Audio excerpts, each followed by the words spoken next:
Alors, je voulais vous parler de mon ouvrage qui vient de paraître aux presses de l'Université de Montréal et qui s'intitule Vigile de mémoire et qui a pour sous-titre Est éthique du maldicible chez Modiano, Ernaud et Leclésio, un ouvrage de 299 pages qui est divisé en 9 chapitres, 3 pour la partie plus théorique et 2 pour chacun des auteurs.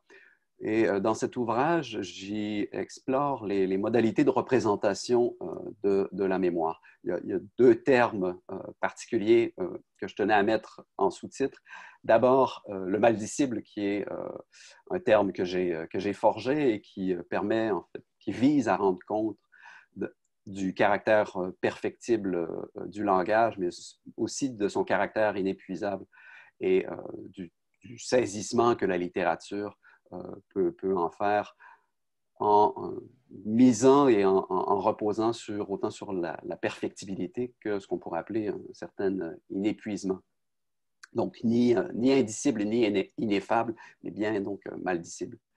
De l'autre côté, l'est éthique, donc avec la barre oblique qui laisse à peine vous cacher en fait, les deux dimensions essentielles que sont l'éthique et l'esthétique. C'est un terme que je reprends du philosophe français Paul Audy et qui vise à rendre compte de la création en tant qu'acte. Hein. Donc, mon corpus est limité, mais la matière demeure forcément très dense. Pour l'essentiel, la rédaction de cet ouvrage a pris un peu plus de 2 ans. Il s'agit en fait d'un livre qui est dérivé de la thèse de doctorat que j'ai réalisée au département d'études françaises de l'Université de Toronto, thèse que j'ai soutenue en 2018. Et après quelques petits aménagements, pas un trop gros travail parce que la matière était déjà là et bon, la langue, mon intérêt pour la langue et pour l'expression du discours sont déjà importants et font partie intégrante de mon travail. Donc, après quelques petits aménagements seulement, j'en suis arrivé au livre qui sort aujourd'hui. Donc, je suis pas peu fier. Évidemment, tout travail intellectuel d'envergure qui, je dirais, se donne les moyens de ses ambitions est forcément prenant et accaparant. Donc, ça s'accompagne de moments marqués par un enthousiasme débordant, mais aussi par certains passages à vide, si je puis dire. Et le plus enthousiasmant a certainement été de vivre un certain nombre d'éclairs théoriques qui, entre autres, ont pu donner naissance à ce concept de maldicible et qui m'a habité assez rapidement, assez tôt dans le processus et que je me suis beaucoup plus à moduler, à appliquer aux différents auteurs qui, au départ, bon, trouvaient une application plus particulière du côté de Patrick Modiano et de son grand récit d'Aura Bruder, mais à partir duquel j'ai pu, le maldisciple, vraiment moduler ma pensée et voir un certain nombre d'applications, autant chez Leclésio que chez Annie Ernaux. Et par mes travaux de recherche subséquents, trouvent un certain nombre d'applications plus larges, forcément. Pour remonter un peu à la genèse de l'ouvrage, tout ce travail-là découle d'un certain nombre d'insatisfactions relatives aux questions de la mémoire, du souvenir et de la représentation.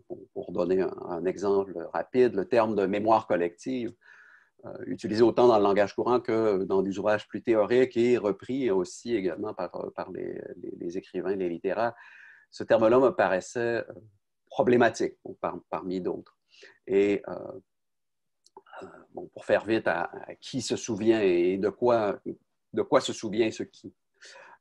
De là, il m'apparaissait important de théoriser ces insatisfactions et d'interroger la littérature pour voir comment les œuvres littéraires pouvaient se saisir des questions qui m'interrogeaient, qui m'intriguaient, qui m'habitaient. Ce saisissement-là littéraire avec les moyens qui sont propres à la littérature. Et les trois auteurs sur lesquels je me suis penché, trois figures majeures de la littérature française contemporaine qui appartiennent à peu près à la même génération d'écrivains qui sont nés, qui sont nés en 40-45, donc qui étaient présents au moment de la Deuxième Guerre mondiale, mais qui ont surtout hérité des récits familiaux. Donc, comment ces récits familiaux, cet héritage mémoriel-là se traduisait dans leurs œuvres, dans leurs œuvres littéraires respectives. Et il y a finalement une forte teneur biographique et historiographique, à la limite, qu'on retrouve dans les trois œuvres au sens large et dans les œuvres sur lesquelles je me suis penché, en particulier, soit trois récits et deux romans qui sont en quelque sorte la contrepartie des récits de leur auteur.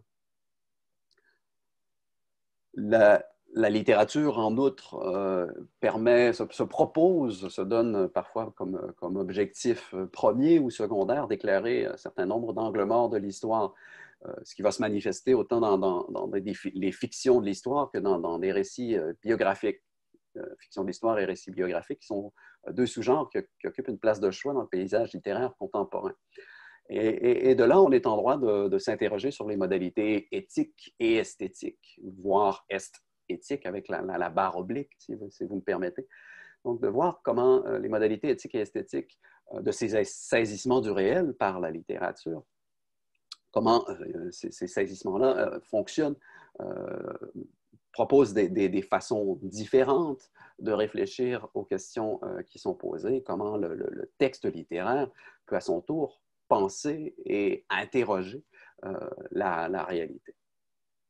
Mon ouvrage Vigile de mémoire s'adresse pour forcément d'abord et avant tout à un public littéraire intéressé par les auteurs que j'étudie, donc Annie Ernaux, Patrick Modiano, Jean-Marie Leclésio, un public pas seulement universitaire, donc pas seulement collègues universitaires ou étudiants en études littéraires, mais aussi à un public un peu plus large qui s'intéresse autant à ces auteurs-là qu'aux questions de représentation de mémoire.